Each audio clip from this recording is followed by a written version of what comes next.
Pak Danny. Okay, first of all, I think we really need to be honest to ourselves. We need to, coordination is the most expensive things that can happen in this country sometimes. So from demand side, from supply side, we have to have a valid figures.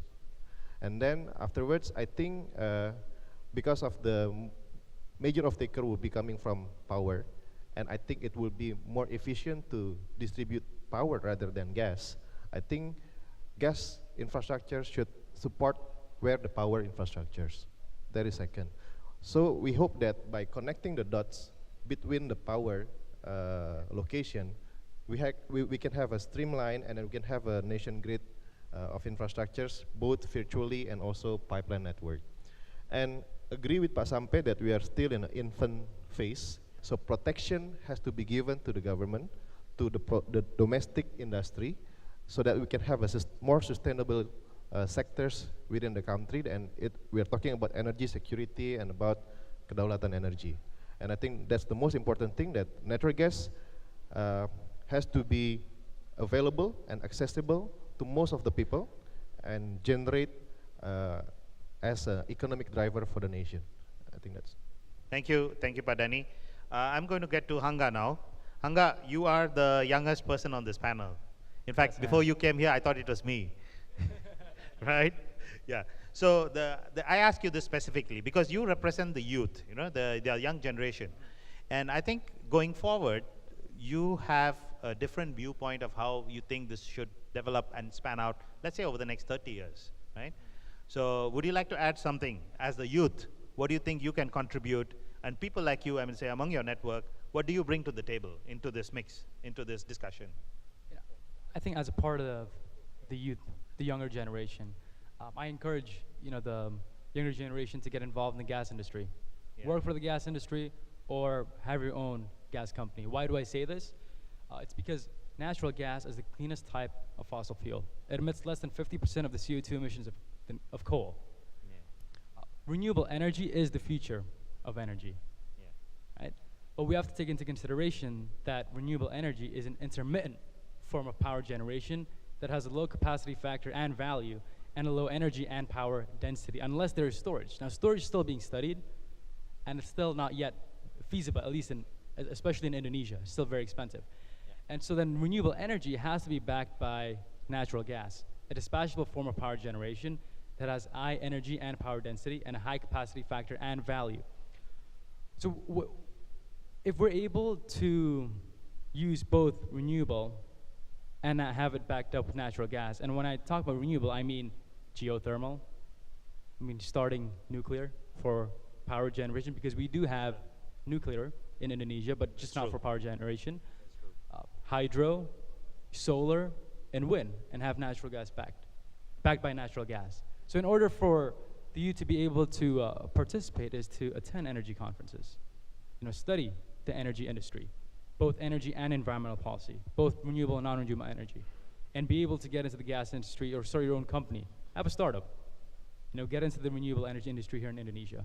And only that way can we be able to achieve a 25% renewable energy mix here in Indonesia and achieve our Paris Agreement, which we have ratified by the end of last year. Yeah.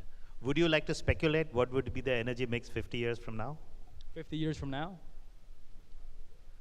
I think the industry is there. Oil and gas is there, the multinational companies. I think there are people that are encouraged to start renewable energy projects. But I think it also comes down to incentives, given the proper incentives and the policies. And well, we realize that people come in and out of power. Presidents aren't there for forever. So are ministers and parliamentarians. So policies may change, but the industry is there. So we must make sure that we're able to achieve our goals and have as least disruptions, as possible along the way. So assuming that everyone is able to cooperate and everyone's able to work together, go hand in hand. Now, I believe that Indonesia can achieve at least 30% by 2050. 30% of its energy mix comes from renewable energy, at least 30%. Yeah, because by and large, it would follow what's happening around the rest of the world. Yes. It's very technology specific, right? I'm saying Yes. it hinges on groundbreaking technology being available Right. in renewables, right? Yes. Okay. I think we're going to get to the summary stage. Now, Vishal, would you like to comment on something that Hanga mentioned about how he sees going forward, the way they should be looking at how the sector needs to be nurtured? I would say, like I think Pasampe also said, nurturing is required. So, any observations there? Yeah, a few thoughts. Yeah. Like estimating what the energy mix is going to be 40, 50 years down the line is like looking into a crystal ball. It's very hard to do that. That's true. But the way at least I think about it is, Indonesia leadership will need to think about what are they maximizing for. And the answer that comes out could be different, right? If you're maximizing for energy security or sustainability, you would think about energy mix very differently. Versus if you're thinking just about the lowest cost, the answer could be, well, very different, right? And I think the way Indonesia is thinking is the answer will be somewhere in between. And I agree. I mean, at least as of now, it seems that we are headed in the direction of 30 plus and in terms of renewable. And a few things that comes to my mind to your point around call to action, and some of you have already mentioned it, is number one, I think there has to be a clear top-down direction in terms of what is the objective function of Indonesia? Is it sustainability? Is it efficiency? Is it cost? Is it some mix of these? But I think there has to be clear direction so that all the state-owned enterprises, the ecosystem can start thinking about around in that direction. Only then you get the whole momentum. Yeah? So I think that is number one, call to action. The second thing could be potentially is around how does Indonesia enable a technology fund or an investment into technology.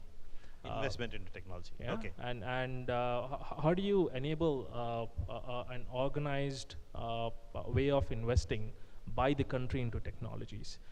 Now we talked about solar. I mean, solar is actually, way ahead in the maturity curve. But we still have a lot to catch up on as a country in Indonesia. I mean, what can we learn from a country like India where, a significant energy mix is moving towards solar? Now, there are other technologies that are lower on the maturity curve. Could be around wave, could be around tidal, could be around mini hydro. But what are those technologies that will be radically defining Indonesia's space in energy in the next 10, 20 years? And how do you enable a structured way of investing in these technologies? I think that is something that I would love to see happening over the next few years, right? Thank you, Vishal. We're going to come to the closing round, so I'm going to ask an interesting question to all in order to close the panel. First of all, I think you've given a very good background to the problems, and I think you have touched upon some very key action points. I really appreciate the fact that I think you highlighted some of the things that can be done immediately if these ideas were put into the hands of the people who can actually execute them, which is what the whole purpose of this conference is. But if you did not have to defend natural gas, right? This panel is about natural gas. Let's say you did not have to defend natural gas, and if you're looking at a pure neutral way of looking at the energy mix, which sector would you really bet on, knowing so much innovation is coming up? I think Vishal mentioned a lot of innovative technologies are coming in. The world is moving in a direction where we could see some groundbreaking approaches towards energy, right? So would you have a personal bet on any one sector that you see something significant happening? Maybe start from Padani?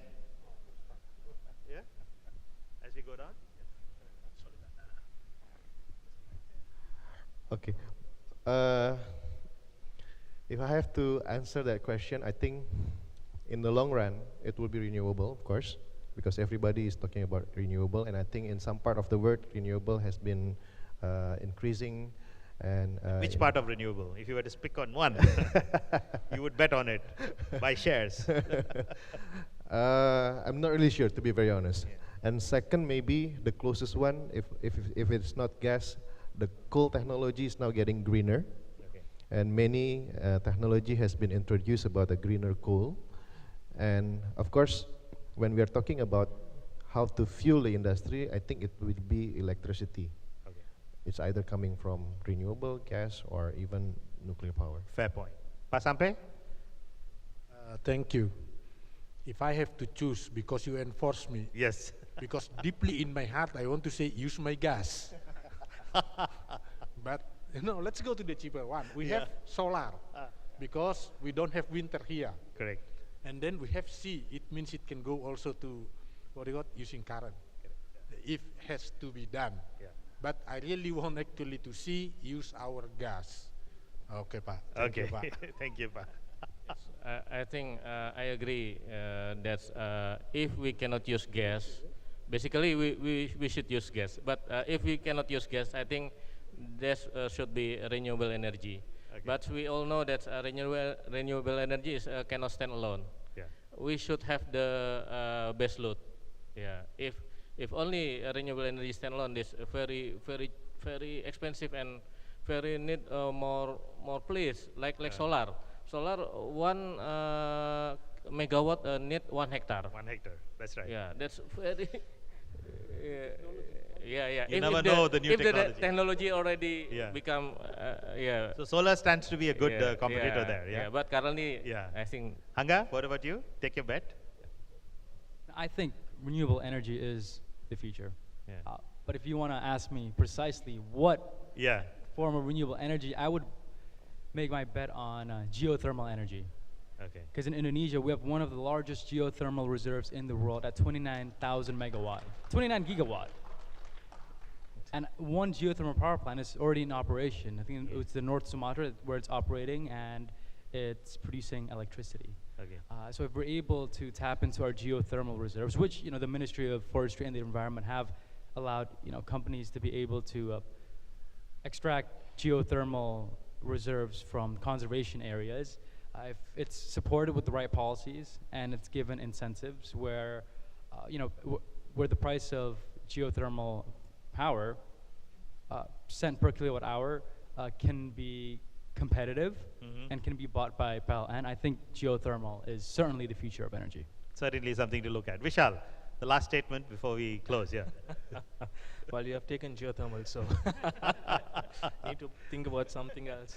Now, the way at least I think about investment is, so there's a source of energy, which we all talked about. But I think the no regret bet is around technology which is tertiary to the source. For example, in storage or in battery. Now, irrespective of whether it's geothermal or solar or wind or tidal or ocean, I think one of the inherent nature of all these technologies is that it's intermittent. And investing or having a radical breakthrough on storage technology actually can change the face of energy and economics quite significantly. So if I had my bets, I would have invested in storage. I actually agree with you, because I can see that as the day progresses, my cell phone's battery life goes down very fast. Okay, very good. Thank you very much. So, ladies and gentlemen, I'd like to ask you to give a warm hand to the panelists today. I hope you've been able to enjoy the session, and I truly enjoyed it. I think I learned a lot of new things today. So thank you very much, Papa, and look forward to having more interesting chats with you all. Thank you.